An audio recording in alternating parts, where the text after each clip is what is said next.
Joining us now, Congresswoman Cammack from House Homeland Security, along with the chief economist of the Texas Public Policy Foundation. He's Vance Ginn. It's great to have you both on. Congresswoman, first to you. Taxpayers own the SPR. Taxpayers paid for it. It's not Biden's slush fund for Democrats to win re-election. I mean, is this threatening U.S. energy security? This is now about winning votes in November?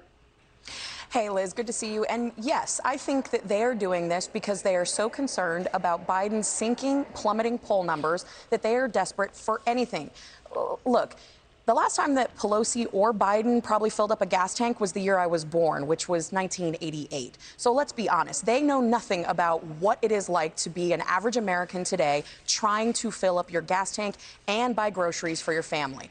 It is ridiculous. We need to stop telling our adversaries exactly what we are going to do and what we're not going to do. And this move to basically drain a third of our strategic oil reserves, this is ludicrous. This is putting our national security at risk. Yeah, it's about potential future shocks, right, Vince? I mean, the SPR was established, you've been talking about this too, after Nixon to reduce the impact of supply shocks after the Arab oil embargo. We don't have a supply issue now. It's a production issue because the Biden administration is sitting on the heads of the oil companies.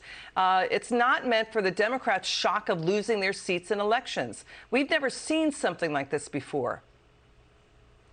Well, thank you, Liz. And I mean, you're exactly right. The problem here is we have not a national emergency, but a crisis that's self-imposed by the Biden administration. They have taken it one chance after another to reduce the production of reliable energy that comes from oil and gas. When you think about the Keystone XL pipeline, the other regulations that have been imposed, one time after another, they have reduced the amount of production and led us to the situation that we're at today. You know, oil prices were up 75% before Russia invaded Ukraine, and now it's up 9% since then. This was a problem well before that situation even happened, even though the Biden administration likes to point the blame at everyone else, but really it's at the front door of the White House. And, you know, to Vince's point, Congresswoman, this only has a limited effect on gas prices because of how much oil can be released at a time. It's really a political play to make it seem that Biden is, you know, doing something about the problem. It's only equivalent about to 2 days of global demand. So can they really market time this to sell it now and then buy it back at a lower price? I mean, Trump wanted to do that when oil was at 24. So what is he going to do to make oil go down, the prices go down? Is he going to ramp up U.S. energy and U.S. manufacturing of that energy to make those prices go down and then buy it back? You know, this is what's crazy. The White House sent out a 4-page long email today to congressional staff detailing how this was Putin's price hike on fuel. What they're doing with the strategic oil reserves, it's not going to lower the prices. It's not meeting the demand. It's putting us at risk. And the thing that we need to do is get the domestic production back up, but they need to release all the red tape that they have tied our producers up with. That is what is going to get us going again. We're sitting on it. We're standing on it. But all they have done is deflect, redirect, and misdirect the American people. Yeah, and that's why you're seeing people registering Republican voters at the gas pumps. Yeah, and, you know, now they're saying use it or lose it on the oil leases for the oil companies, Vince. But the thing is, you know, they're talking about 9,000 leases. The oil companies are pumping flat out on that's only about, I think, a quarter of the leases, maybe 20% of the leases outstanding. Oil companies are pumping flat out. The reason why they're, you know, can't pump immediately is because they're worried about what the White House is going to do in shutting down U.S. energy.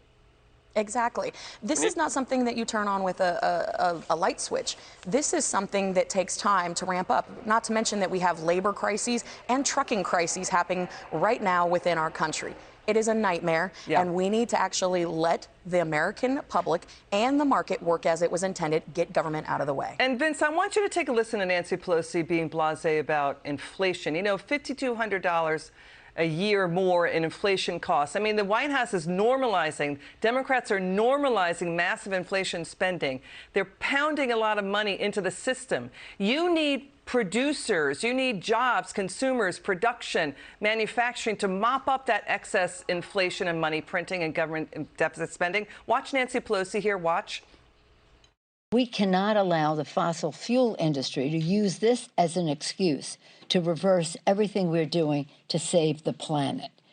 One of the things I think that the president may say, I don't have this as a fact, is that we will use the Defense Production Act to speed up diversification so that we're not so dependent on oil. Unemployment went down, practically cut in half. And when that happens, inflation increases. It's the way it is. So it's just the way it is. What do you think? Well, again, they're trying to do this blame game on everyone else except for where the problem really starts. And it starts from overspending by Congress, by the Biden administration, overregulating. And whenever you get so much debt and deficits increasing, then what you're going to have is the Federal Reserve going to come in and it starts to imprint more money. And we've had overspending, overprinting of money, and that is a recipe for more inflation that we're going to continue to see. And so they're going to blame it oil and gas and greed and Putin's price hike. But really, again, this is on the Democrats in Congress and on the Biden administration from their bad policies time and again. Yeah, they keep talking about, Putin's price hike, Congresswoman. But what about Biden's price hike on oil and gas by raising taxes on the oil and gas companies by $43 billion? So, the thing is, it's that, when you look at what the approach is, again, it's raising, taxes and spending a lot of money to fix every problem. Right? So that's been the approach. I wanted you to listen to what the media has been saying about they're bemoaning the fact that Biden's poll numbers are down. Watch this. Problems Biden has is he's not getting credit for the things that even the public likes. Rick made this point that President Biden's not getting a Zelensky bounce. He's not even getting credit for the things that he's handling okay. Biden's wartime policies are popular, but he's not getting the credit for them. I mean, it's fascinating to me the way these numbers have shaken out. Why doesn't Joe Biden get credit for doing the popular things Joe Biden does? My God, there's jobs. There's good jobs. We're 3 million jobs down versus pre-pandemic. Congresswoman, your reaction to what you just heard? You know what? Republicans and Americans across this country are going to make sure that Joe Biden gets all the credit that he deserves for ruining our country, running it into the ground, record inflation, making our country less safe, and having an instability just ripple throughout the world economy because of his policies. We'll make sure he gets all the credit that he deserves. But again, Okay. I go back to this. They are doing this by design. Yeah. This is absolutely something that we could fix if they had the political guts to do so. So they're drawing down on a bank account, the SPR, to fix a disruption in supplies, Vance, after they disrupted U.S. energy. Your final word, Vance. The 1 million a day is only about 5% of the total amount that America consumes on a daily basis. It's only 1% of what the globe consumes. And so this is something that's very small. It doesn't change the underlying fundamentals of the oil market, which will happen if they reduce those regulations. So we need to get back to what the Trump administration was doing before of energy abundance and independence. Congresswoman Cammack and Mr. Ginn, it's good to see you. Come back soon.